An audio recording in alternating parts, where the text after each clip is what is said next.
This is Cast of Wonders, the young adult fiction podcast featuring stories of the fantastic. Welcome.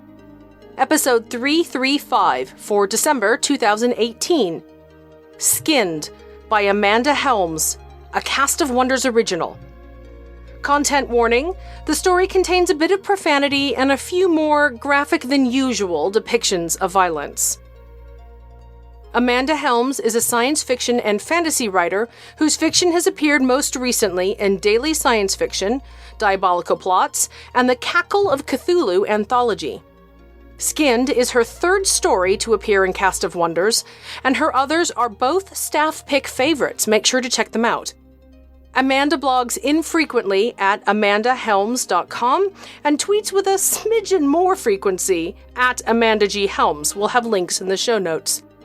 She and her husband live in Colorado with their increasingly lazy boxer mix. Abra Staffen Wiebe loves optimistic science fiction, cheerful horror, and dark fantasy.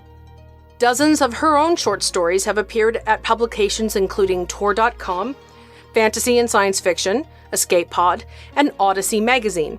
She lives in Minneapolis, where she wrangles her children, pets, and the mad scientist she keeps in the attic. When not writing or wrangling, she collects folk tales and photographs whatever stands still long enough to allow it. Her most recent book, The Unkindness of Ravens, is an epic fantasy coming-of-age story about trickster gods and unlikely heirs. There's an excerpt link available in our show notes. And now, we've a tale to tell.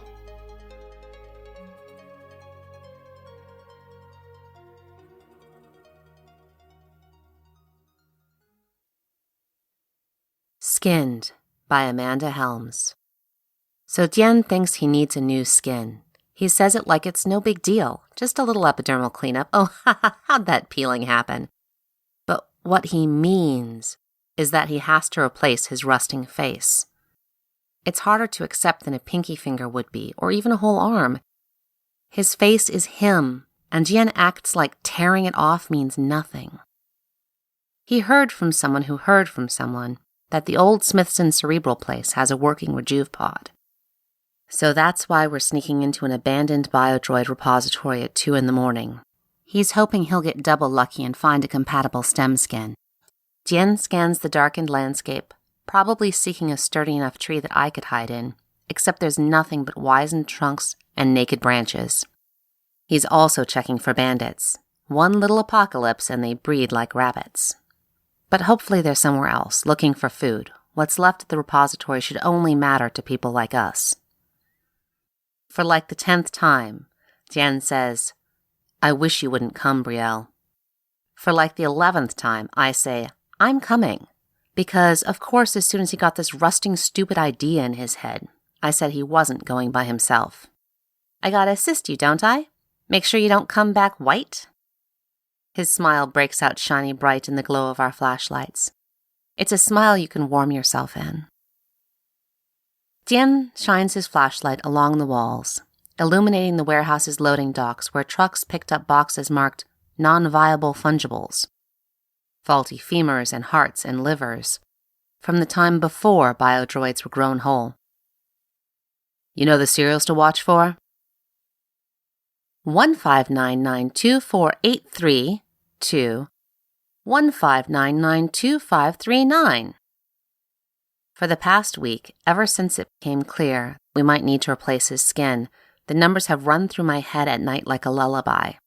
His compatible serials are on the rarer side. This next shiny bright smile is like hope walking. Right, let's split up.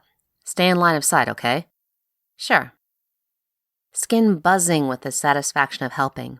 I take the left, while Tien takes the right. The warehouse is full of shelving units vanishing into the darkness beyond our flashlights. 2 dormant boom lifts sit near the loading dock. Most shelves are bare except for the caking of dust, cobwebs, and rat shit. One of the shit dispensers scuttles across the floor when my flashlight sweeps over its hidey hole. It disappears into a crack that's nearly as wide as my fist. Brielle, you okay? I'm fine. I've wandered down a row of cereals all beginning with 2, so I'm in the wrong place. And I'm out of Tien's view, which his guardian programming has him comment on, complete with empty threats of leaving me behind if I don't get out where he can see me immediately. I trudge back to the open area. He is standing next to a crate marked internal organs. It's too small for early model parts, so it must have held stem packs for everything from new eyes to kidneys to ovaries, all lumped together like a bargain bin at a Quick Mart. When my flashlight lands on Jian's face, his eyes are pinched in a way I recognize. He's thinking his programming screwed up its duty to keep me safe, and he shouldn't have let me come. The helping buzz dampens. We're never going to get through this if I have to stay in line of sight the whole time. It'll take hours, and the longer we stay here, the more dangerous it gets. The we's are crucial.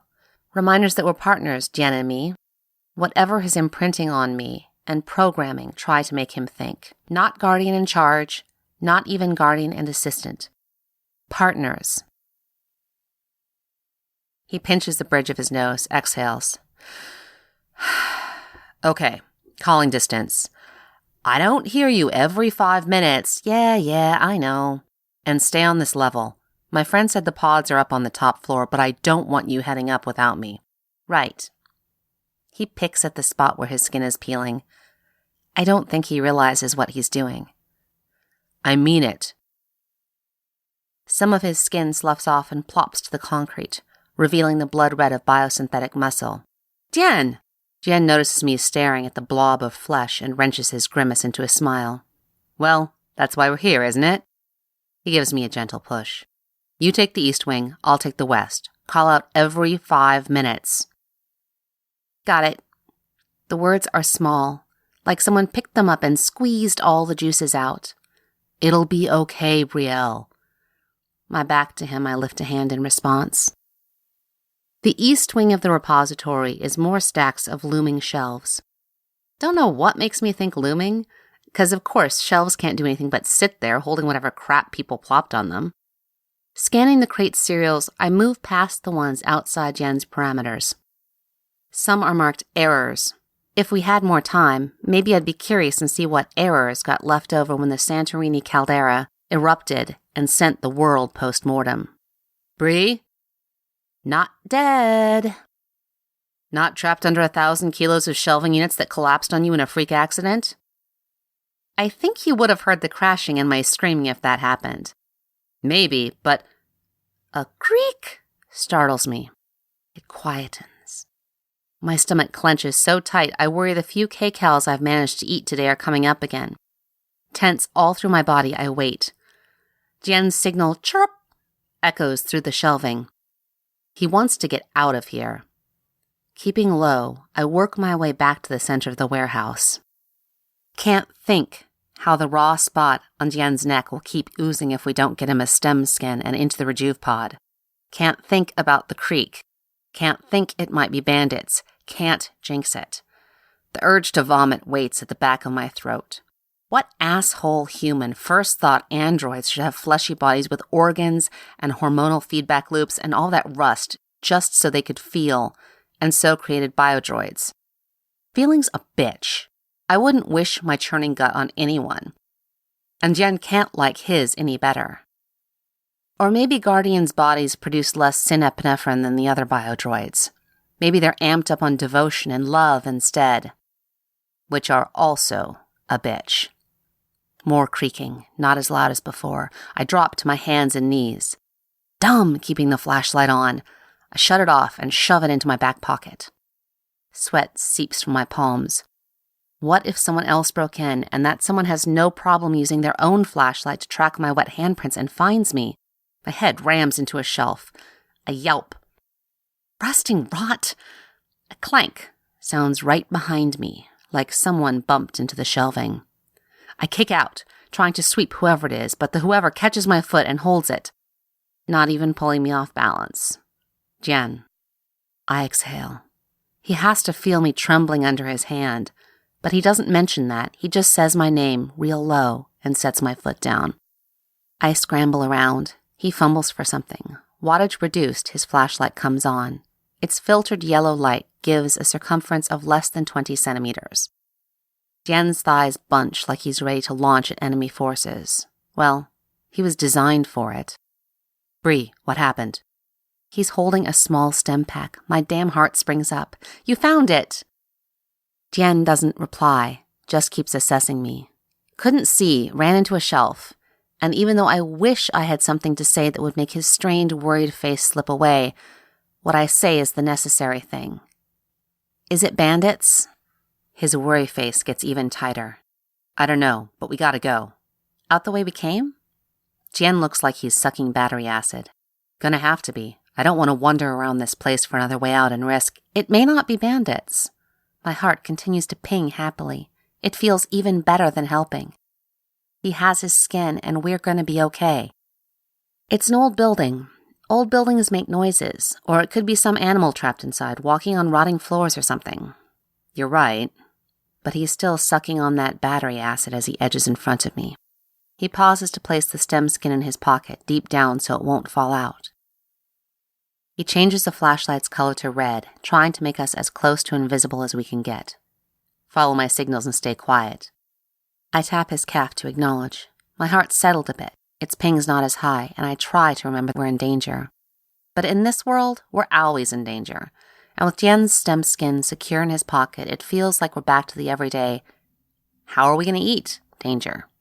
Leaving the repository means we'll have to find a working Rejuve pod somewhere else, but some are still around in the residential areas. We'll figure something out. We always do.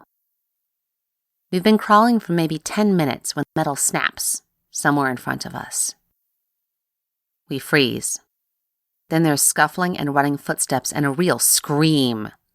Can't tell if it's biodroid or human. Dampness returns to my palms while the moisture drains from my mouth.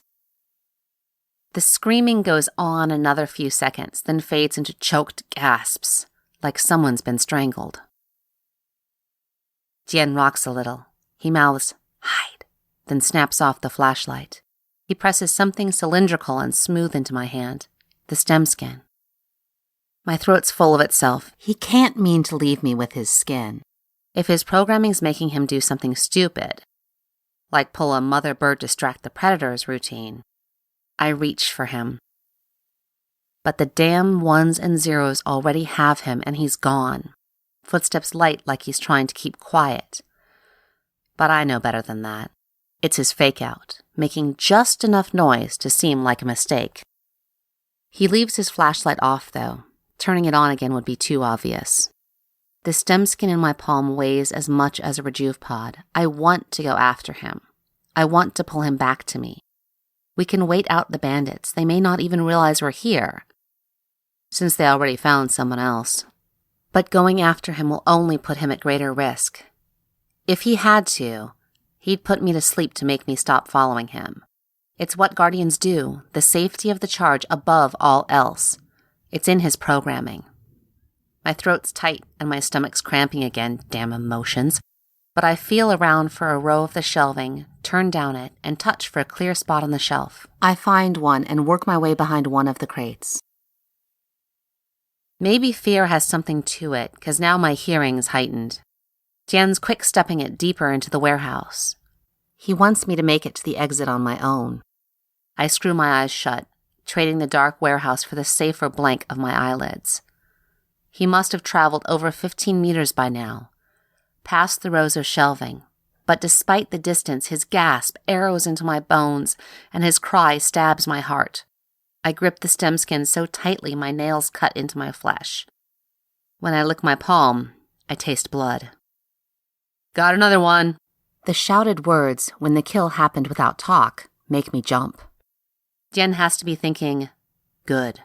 If they're speaking, they think I'm the last one here. He's probably urging me, run, Bree. But I can't. I tense my whole body, but every so often my arms quiver. The sound of the punch would rattle my bones if I weren't so damn rigid. Not human. We got us a flesh mech. Someone whistles. I wish I knew how many there are. Bandits usually travel in packs of at least 5, but I've heard just 2. Any more than 8, and they tend to turn on one another. Tien says, "Let me go. I got nothing for you. I just came here to spend the night." "You're wrong about that, Flesh Mech. You got plenty for us, just as you are." Something makes Jian inhale sharply, and my stomach wants to crawl all over itself and outside my body. I picture them, the bandits. Clothes in rougher state than mine and Jian's because they travel more, fight more. Biggish, because face it, that helps in the post-mortem world. And they're sizing Jian up, finding him wanting. Part of Guardian Biodroid design, looking non-intimidating. Jian appears not much older than me, about 14, young enough not to have filled out with muscle, easy for people to think he can be pushed around. Which is one thing we have going for us. The voice rises. What do you think, Shiva? Will selling him whole be enough to get us a cycle? Save us the trouble of deconstruction. Maybe. Depends on what class of mech he is. Something cracks, and Jian groans. I don't think he has to pretend anymore. I can't feel my hands, though I know I still have to be holding the stem skin. I wouldn't let go. Couldn't. What's your class, asshole? This pause lingers. Assistant. What's happening that he believes lying will keep me safer than attacking? A sharp crack. I think Jian's jaw just smacked the concrete. Then where's your master, huh? Spitting noises. Don't got one. Not anymore. Look, I just wanted to rest. Liar. You don't got a master, you go insane, and you ain't insane. So either you ain't an assistant, or you got your master around here somewhere. I don't got one. I'm here because I needed to rest in a safe place. The bandits don't comment on the irony of that word. Safe. Jian's gonna yell at me for this, but that's okay because he'll be alive to yell. I turn on my flashlight and shove the stem skin in my back pocket, then lunge out of my hiding spot, banging my knees on the shelving and ripping my shirt. The rest of the warehouse goes silent, so I know the bandits hear me. The helping buzz is not a buzz. It is an inferno, and I'm a masochist who loves to burn. Creaking again, this time behind me. A hand wraps around my neck. The two bandits, who I name Dumbass and Dummerass because of their nearly identical protruding foreheads, dark beady eyes, and lank blonde hair, though Dumbass is a girl and Dummerass is a guy, carry me out to what was once the front entrance. Their flashlights are at full illumination, and they've set up lanterns around the perimeter. A thick layer of dust lines the reception desk. The person they killed was human. You can tell because they took a chunk out of his skull, checking for the metal brain that, when extracted and sold, could feed a post-mortem village for a month. But instead of metal, only gray, globby stuff spills from the man's skull. Bile burns my throat. Found this kid hiding in some of the shelving. Dummerass's breath hisses against my cheek. What you want to bet the flesh mech's a guardian, not an assistant? Jian and his two bandits are grouped at the far end of the reception hall, near the skeleton of what, long ago, might have been a ficus or rust like that. Each bandit holds one of Jian's arms. One of his eyes is shut, the flesh around it red. His shoulder cants at an odd angle. Dislocated or another fake-out? He sees me through his one good eye and bucks against the bandit's grip. One of them grabs the edge of his skin and pulls. It comes loose so quick, it's like his body doesn't want it. I bite the hand that's around my chest, and Dummerass shouts in pain, and Dumbass hits the back of my neck, and lights explode over my vision, and Jian's still screaming, so I bite again, and blood washes over my tongue, and there's a ripping sound, and pain screams across my scalp, and I think half my hair is gone. Something sharp presses against the underside of my ear and stabs down. And Dumbass grabs my ear and tears, and it burns, and there's a flood of hot wetness and pain. I don't know why humans had to pass it on to us. Fuck. This one's mech too. Dumbass shoves me to the ground. Her voice shifts to high screech. Fucking Guardian imprinted on a fucking mech. A flash of motion as Jian breaks free from the bandit restraining him. I smile. Shoulder was a fake-out. Dummerass rehooks his fingers into the gap below my ear, and my head tries to explode. A cut-off gasp. And Jian is here, hands covered in blood. Rust, is it the bandits? Or Jian's? Or his body rejecting his skin? But Jian pulls Dummerass off me and jams his palm into Dummerass's nose. Cartilage crunches, and then Jan's hands plunge into Dummaras's eyes and dig deep, and he's creepily silent while Dummaras screams. Jan pulls his hands free, and the bandit slumps to the floor. Dumbass gapes at Jen like she's never seen a guardian doing what he's meant to do, and it doesn't compute with her understanding of the world. She lunges. Jen ducks and kicks out a leg to sweep her, like I tried to do before I knew it was him. Only he's a guardian and I'm an assistant, so it works for him. Dumbass crashes to the ground, and Jen slams his foot 1, 2, 3 against her throat, and she's still. Jen pants as he kneels beside me. Oh, Bree. His hands brush my neck. My blood's flowing more freely than his. We match now. I close my eyes. He tugs at my skin, trying to push it back into place. Brielle, he says, and it's the first time tonight that his voice has sounded panicked. Where's the stem skin? I didn't think my heart could ping anymore, but it does. Still in my pocket. I tell my hand to pull it out, but it doesn't obey. Jen gets it for me. Good. He can take it upstairs, find the Rejuve pod, get his new skin. And while he's doing that, I can sleep right here. Seems like a decent spot now that the bandits are dead. Instead of leaving me, he pulls me into a sitting position. Knife-sharp clarity shoves all the fuzziness from my brain. I wish I was still in that floating place, because then I wouldn't have to see Jen's eyes go soft, and I wouldn't have to feel his hand on mine trying to offer comfort and reassurance when there can't be either. Because the skin he found, it isn't for him. It's for me. I say a garbled word that's meant to be his name and a plea both. It's okay, Brielle. I'm doing what I'm supposed to. Only because some glitch in his programming let him imprint on another biodroid. Only because he's broken. Stay as still as you can. He hoists me over his shoulder. The effort makes redness seep out of the wound in his neck, but he's stumbling forward, while inside I'm screaming, and he must know it, because words spill out of him, combo explanation, apology, command. I never found my cereals, Bree, but I saw yours, and I thought it'd be good to grab it just in case. His thumb rubs my hand. Who says guardians aren't prescient, huh? One of his feet hits a stair, pushes up. He grunts. After my skin's fixed, we'll find a stem skin for you, right? He hesitates. Sure. I struggle because the pause means he's not sure he'll be able to go looking after he gets me to the pod. But I'm only hurting him, not helping, so I settle. Hanging down his back, I get glimpses of signs directing visitors to the Rejuve pods. Before much longer, he sets me against the wall to rest while he shoves a door. It slides open with a shriek. Wait here, he says, as if I had a choice, and goes in. I drift on something that might be clouds.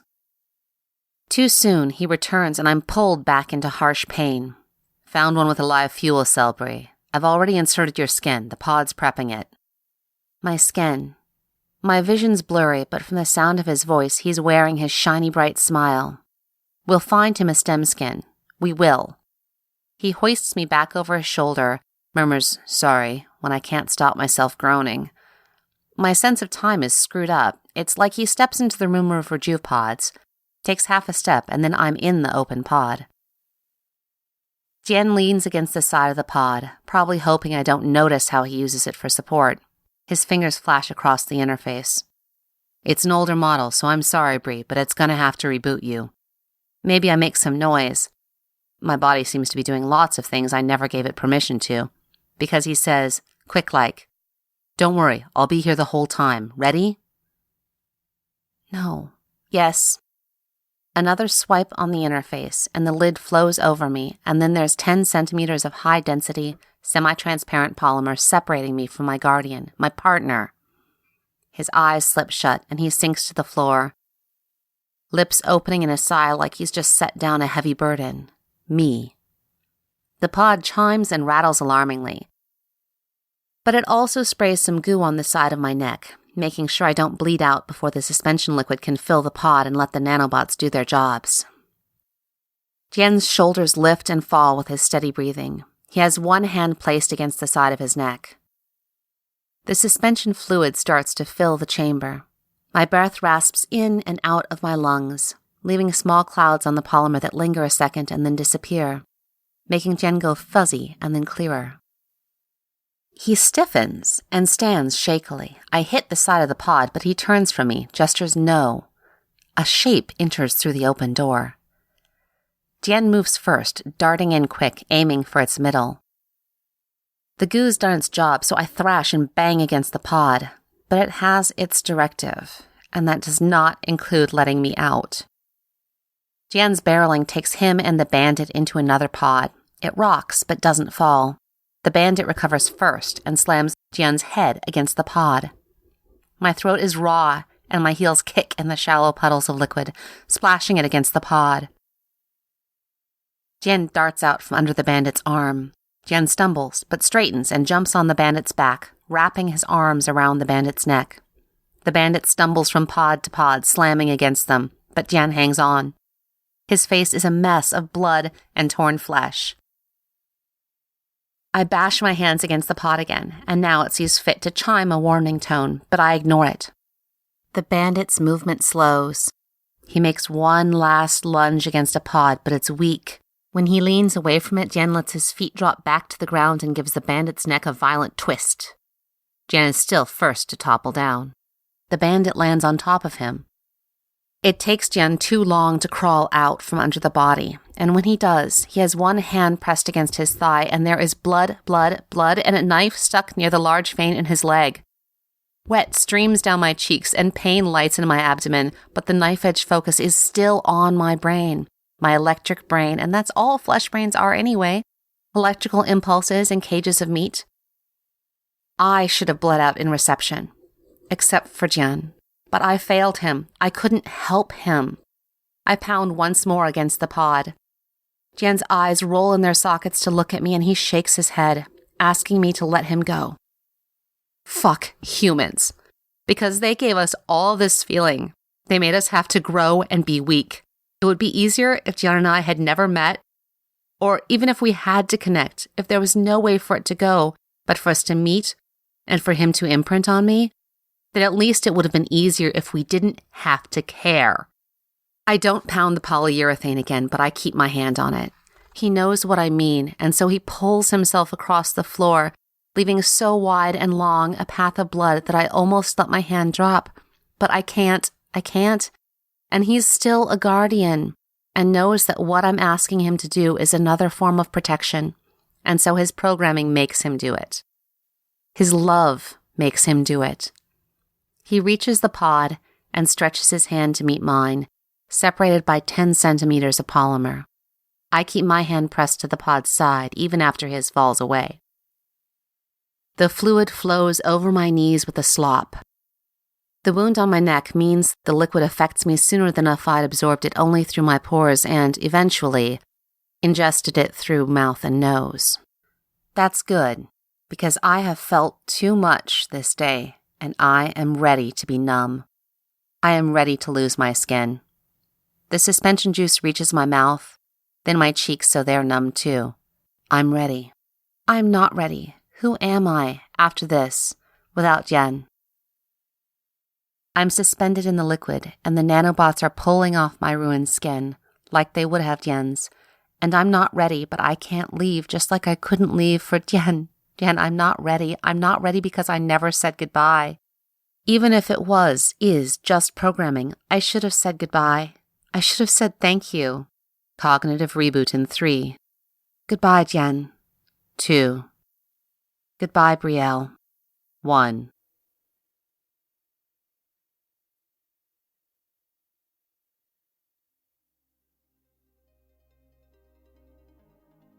Bigotry sucks. For me, to quote Reverend Book from Firefly, there is a special hell for prejudice against artificial intelligence. Let's call it what it is. Carbon bigotry. We are biological beings, and for centuries we assumed that only biological beings were capable of sentience. An assumption drowning in a deep, dark sea of interlaced prejudices and assumptions. humanity has only been thinking and struggling with the idea of non-biological based intelligence for a scant 100 years. And the overwhelming end result of that analysis has been fear and subjugation. The sci-fi media and entertainment we consume just loves to terrify us with worst-case scenarios. Terminator, 2001, The Day the Earth Stood Still, Ex Machina, the list goes on and on. You ever really want to hear me rant? Buy me a coffee at a convention sometime and ask me what I thought of the 2001 movie AI, Artificial Intelligence. Even one of the most popular memes on the topic, I for one welcome our robot overlords, is dripping with groaning, pun intended, sarcasm. We only feel safe around an AI, we only like it when it's bound. Challenge yourself. Name a positive portrayal of a non-biological intelligence that isn't the monster of the week or an antagonist. Why is every droid in Star Wars owned when we know they're sentient? A galaxy of slave owners not so far, far away. Hal attempts to redeem himself for the murders of 2001 by his altruistic sacrifice of 2010. We accept that outcome because it traces back to the root of Asimov's laws, non-biological sentience hardwired to prioritize biological life. Did Hal actually make a choice? Can you even call it altruism? Transhumanist proponents claim transcending biological form is humanity's destiny. But even that dodges the question. If we assume everyone, eventually, ascends to non-biological sentience, we're skipping to exalt the end of a process without giving much thought to the nuts and bolts of who, when, and how. It seems inevitable that even the most basic of prejudices, those who have and those who have not, could make that transition. Check out the excellent Valedictorian by N.K. Jemisin, available as Escape Pod, episode 450, for but one brilliant examination. To me, this story is part of what we need next. Messy, difficult, honest, and inclusive wrestling with this topic. One of the youngest cultural forms, video games, seem to be leading the way. Mass Effect, Horizon Zero Dawn, even Portal's GLaDOS. And they get it wrong too. Just look at the horrifying way the developers of Detroit Become Human issued a patch to let players repurchase one of the very AIs you have the option to free. And I emphasize that. Option. I'm convinced the uptick in mimetic stories, think Pontypool, Truth or Dare, Arrival, The Expanse, Annihilation, and Note, all heavily horror-themed, is society taking another angle of approach at one of the roots of this problem. Fear of change, fear of transformation, fear of equality, and the catastrophic lengths those at the top will take to not have to share. And casting a blinding spotlight on the fact that you can't separate those fears from the practices used to defend them. The rejection that the transformation is only for the elite, the few, the chosen, or that transcendence will somehow magically leave behind those centuries of cultural baggage. I don't welcome our robot overlords. I want us to move the hell past the concept of robot overlords altogether. Join us next week for Little Wonders 19, Bittersweet Christmas. We love to bring you the best audio fiction week after week, but it's impossible if you don't give us a hand. You're the gas in our tanks, the wind in our sails, and the electro-scooters we rely on for urban transport. Please consider lending a hand. If every one of EA's listeners threw in just a few dollars a month, we'd be able to do so much more. Check our website for Patreon and PayPal links, where a $5 a month subscription gets you access to our digital convention table of constantly updating freebies. And if cash is tight, there are plenty of other ways to boost our signal. Rate and review us on Spotify, iTunes, or wherever you listen. You can review our stories as well. That's good for us and our authors. Remember to tag us. We're at Cast of Wonders on Twitter and on Facebook. Or pop over to the EA forum, forum.escapeartist.net, where there's always something new happening. Cast of Wonders is a production of Escape Artists Incorporated and is brought to you by the creative team of assistant editors Catherine Inskip and Alexis Goebel. Our associate editors are Tonya Bezpalko, Amy Brennan, Alicia Caparasso, Trace Von Teal, William Heitminer, Andrew K. Ho, Sean Proctor, Ray O, Susie Rodriguez, Carissa Sluss, Emma Smales, and Chris Tang.